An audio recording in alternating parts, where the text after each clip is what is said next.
l'impression de ne pas avoir dormi. J'éteins le réveil avant qu'il ne sonne. J'ai mal au bras à celui qui me servait à une autre époque pour les bras d'honneur. Je vais prendre un Advil. Je songe à mon frère quand il sautait sur mon lit en hurlant « Mato Grosso ». Il me manque. Son voyage en Alaska s'apparente de plus en plus à un exil.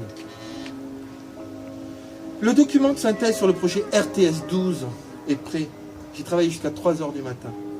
Toutes les remarques d'Evin Rune sont intégrées. C'est la version finale. Je suis content. Il est bien.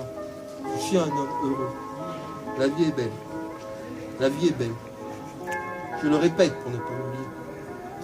J'ai 36 ans. Je m'appelle Nata. Je ne suis toujours pas tombé. Je continue d'avancer encore un jour, un autre. Je me lève et je vais dans la cuisine. J'appuie sur le bouton Power de la radio. Les informations commencent toujours par des guerres et par des morts. C'est pénible. Parfois, je mets un CD. Sinon, je ne pense à rien. Ce qui vaut quand même mieux que de ne pas penser du tout. On s'y fait au final. Mon cerveau se repose en semi-somnolence, toujours un peu en éveil, dans le royaume de la demi-mesure. Les cauchemars du petit matin sont emportés dans la maison hantée au loin, dans les lierres et derrière les ronces. Ils ne font pas partie de ma réalité. J'ai négocié avec elle. Je suis un fils de commerçant. Je l'accepte et elle me laisse en survie. Stable, malgré l'absence de sens, malgré le chaos. Je ne pleure plus. J'ai oublié les raisons. La météo. Enfin, la météo. Je m'intéresse au temps qu'il fait. J'aime le populaire. Je regarde dans les journaux gratuits les cartes de France remplies de petites icônes, de petits soleils, d'icônes telluriques. Et j'en parle en arrivant au bureau, avec entrain parfois. Je connais même un site qui donne la météo 1 mois à l'avance. Ça fait jaser. J'aime aussi lire la revue Nature, les études des personnes autorisées à étudier. Pourquoi appelle-t-on réchauffement climatique un phénomène qui dans les vieux pays diminue la température et augmente les pluies?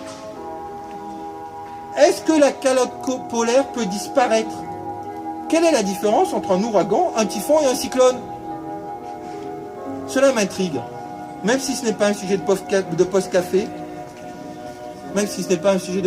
cela m'intrigue, ouais. Je garde cependant en mémoire que la curiosité est un vilain défaut. D'autres gens pensent pour moi, et il faut respecter cela. C'est le moment du sport. Je suis un supporter du PSG. Tiens, Ibrahimovic aime le tiramisu, comme moi. Je zappe sur FM, Radio Nostalgie. La jeunesse est éternelle, ça fait du bien. We don't need another hero. J'adore Tina Turner. Je lance la cafetière et allume mon ordinateur. Je suis content de mon fond d'écran. Une gravure ancienne du temple d'Angkor. J'aimerais y aller. Visiter les sites bouddhistes à Katmandou. J'aurais aimé être un archéologue, dans une autre vie peut-être.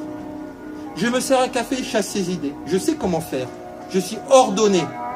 Ma vie est réglée comme l'ordre des temps et le rythme des saisons, avec exactitude.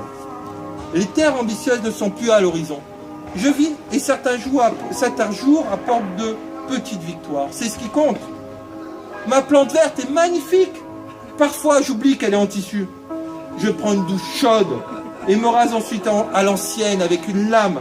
Ça pimente un peu ma vie. Quand je me coupe, je laisse un peu couler le sang. Cela me rappelle les concerts de Cure avec mon frère.